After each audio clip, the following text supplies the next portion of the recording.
Assalamualaikum warahmatullahi wabarakatuh. Kembali lagi di channel Miftahul Ulum, teman-teman. Nah, meneruskan video yang kemarin, teman-teman, kita sudah membahas video yang telah kita bahas tentunya oleh Ustadz kita, yaitu Ustadz Abdullah Yuhad. Kemarin kita sudah memaparkan Al-Quran satu bahasa. Untuk malam ini adalah seluk-beluk bahasa. Kemarin sudah golongan bahasa sudah, bentuk bahasa sudah. Sekarang kan seluk-beluk bahasa. Kaitannya dengan sastra. Kaitannya dengan sastra. Nah, untuk tema kali ini adalah Al-Quran, yaitu seluk bahasa ya Ustadz ya. Untuk itu langsung saja kita akan mendengarkan tausiah dari Ustadz Abdullah Yuhad. Kita simak.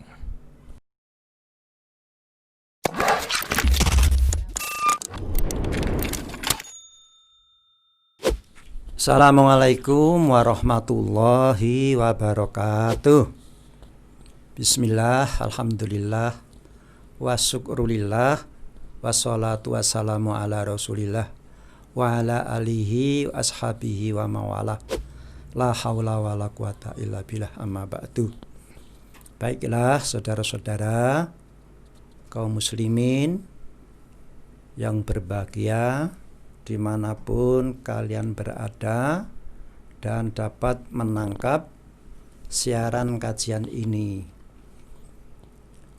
Akan kita lanjutkan kajian kita saat ini masih berkisar masalah temanya Al-Quran satu bahasa. Kemarin sudah kita jelaskan secara singkat bahwa golongan bahasa ya, bahwa Al-Quran itu disebutkan dalam surat Yusuf, surat yang ke-12 ayat 2, inna anzalnahu Qur'anan Arabian. Jadi golongan bahasa Al-Quran itu kemarin kita sudah membahas beberapa golongan ya. Ada rumpun Eropa, rumpun Indo-Semit, rumpun Mongol dan sebagainya, di mana Al-Quran itu adalah bahasanya adalah tidak termasuk 4 rumpun yang selidiki oleh Barat itu ya. Ternyata Al-Quran itu sendiri mengatakan inna anzalnahu Qur'anan Arabian. Jadi Al-Quran itu bahasanya, golongan bahasanya adalah Ngarobian. Ngarobian itu lain dengan Arab ya. Jadi Arabian itu atau Ngarobiun itu serumpun dengan bahasa Arab. Jadi bahasa Al-Quran itu serumpun dengan bahasa Arab. Kenapa serumpun? Di sana ada kata-kata Ngarobian atau Ngarobiun ya. Inna anzalnahu Qur'anan Arabian. Ada ya nisbahnya. Jadi Arabun ada sendiri, Arabiun ada sendiri, Araban ada sendiri, Arabian ada sendiri. Tetapi serumpun. Ada yaknya itu yang menandakan bahwa bahasa Al-Quran serumpun dengan bahasa Arab. Ya, seperti kalau kita bahasa Indonesia dengan bahasa Malaysia itu serumpun. Yang menyerumpunkan apa? Sama-sama berasal dari bahasa Melayu. Jadi itu serumpun. Karena serumpun, maka bahasa Indonesia dengan bahasa Malaysia itu kadang-kadang banyak persamaannya, tetapi kadang-kadang juga ada perbedaannya. Demikian pula dengan bahasa Al-Quran, serumpun dengan bahasa Arab. Artinya apa? Bahasa Arab ada sendiri, bahasa Al-Quran ada sendiri, tetapi keduanya ini serumpun. Karena serumpun, tentu saja banyak persamaannya, tetapi ada juga perbedaannya. Atau dengan kata lain, bahasa Al-Quran ini tidak selamanya patuh dan tunduk dengan kaidah-kaidah bahasa Arab. Contohnya misalnya ya, kalau menurut bahasa Arab, kalau suatu kata ya, kalau didahului dengan harfu jar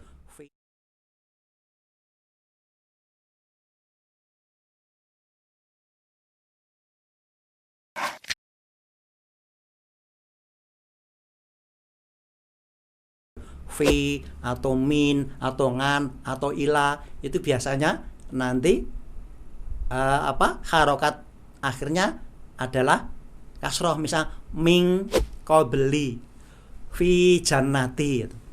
Tetapi nanti Al-Qur'an ada atau banyak min qablu ya. Min qablu banyak sekali. Artinya tidak harus tunduk kepada kaidah-kaidah bahasa Arab atau tidak harus tunduk kepada teori bentuk kata bahasa Arab atau sorof. Sekali lagi bahwa Al-Quran itu bahasanya serumpun dengan bahasa Arab. Karena serumpun, maka tentu saja banyak persamaannya, tapi juga ada perbedaannya. Apa kesamaannya? Keserumpunannya di mana? Ingat bahwa bahasa yang masih terpelihara sampai sekarang, yang mendekati dengan bahasa wahyu itu memang bahasa Arab. Ya. Sementara Al-Qur'an ini juga bahasa wahyu asli dari Allah. Perbedaannya apa dengan bahasa Arab? Nah, perbedaannya antara lain, kalau bahasa Arab itu berubah, menerima perubahan sesuai situasi dan kondisi, kadang-kadang bisa berubah. Misalnya dalam bahasa Arab yang dulu belum ada kata-kata sobun atau sabun, mungkin bahasa Arab bisa sekarang memasukkan kata-kata bisobuni misalnya. Jadi masih menerima bahasa kata-kata di luar bahasa Arab itu sendiri, sehingga nanti dimasukkan ke dalam bahasa Arab. Itu perbedaannya. Tetapi kalau bahasa Al-Quran sampai nanti akhir zaman, tetap bahasa Al-Quran tidak akan berubah dan tidak akan menerima kata-kata di luar Al-Quran. Nah, ini salah satu perbedaan prinsipnya ya. Tapi kalau bahasa Arab berkembang, bisa berubah, bisa berganti, bisa ucapannya berbeda dan sebagainya. Al-Quran tidak. Tetapi prinsipnya karena serumpun, maka ada kalanya sama, tapi ada kalanya berbeda. Ya, nanti contohnya banyak sekali contohnya ya. Akan kita bahas nanti dalam contoh-contoh ayat-ayatnya. Nah, itu ya, jadi golongan bahasa Al-Quran itu adalah bahasanya serumpun dengan bahasa Arab. Contoh konkret saja, misalnya ada kata-kata Muhammadun dan Muhammadiyun. Beda kan? Muhammadun itu Nabi Muhammad. Tetapi kalau Muhammadiyun adalah mungkin bisa pengikut Nabi Muhammad. Atau kalau bentuk, misalnya bentuk ceweknya Muhammadiyun, jadi Muhammadiyah. Muhammad, Nabi Muhammad. Muhammadiyah tentu saja bukan Nabi Muhammad, tapi bisa juga itu pendukung ajaran Nabi Muhammad ya. Jadi Arabun Arab, tapi kalau Arabiyun serumpun dengan Arab. Oleh karena itu Nabi dalam satu hadisnya bersabda demikian, uhibbul araba, saya itu mencintai Arab. Kenapa?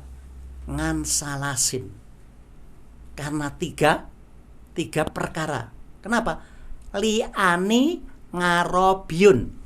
Ingat, tadi ada kata-kata uhibbul dan arabun. Saya mencintai Arab. Arabun nggak pakai ya. Karena tiga alasan. Apa? Li'ani arabiyun. Karena saya ini adalah serumpun dengan bangsa Arab. Ya. Li'ani arabiyun. Ya. Wal Qur'ana ngarabiyun. Dan Al-Quran itu bahasanya serumpun dengan Arab. Walisanul jannah, dan percakapan di jannah, surga, adalah Arabiyun, juga menggunakan bahasa yang serumpun dengan Arab. Ingat, pertama kali Arabun ya, uhibbul arabun ya, atau araba, Arab. Tiga alasan. Quran Arabiyun, Nabi Muhammad Arabiyun, ya kan? Percakapan di jannah surga Arabiyun. Artinya serumpun dengan bahasa Arab. Nah, dari ayat dan hadis tersebut jelas bahwa Al-Quran bahasanya bukan bahasa Arab, tetapi serumpun dengan Arab. Karena apa? Dalam kenyataannya, ya, secara antropologis, Arab itu macam-macam, banyak sekali. Ya, Arab Badui, Yaman, Arab yang dari sepanjang sungai Hujurat, Efrat, macam-macam. Jadi Arab itu macam-macam bahasanya. Maka Al-Quran itu serumpun tapi. Ya. Oleh karena itu kemarin ada yang berkomentar, siapa itu? Bani Akbar itu siapa itu ya? Menurut istilah dia, Al-Quran itu bahasa Arab, tapi versi Al-Quran. Nah itu ya, Arab versi Al-Quran ya, itu bahasa dia. Tapi yang jelas Al-Quran bahasanya serumpun dengan Arab. Ya, jadi jelas ya. Nah, sehingga bukan bahasa Arab tapi serumpun dengan bahasa Arab.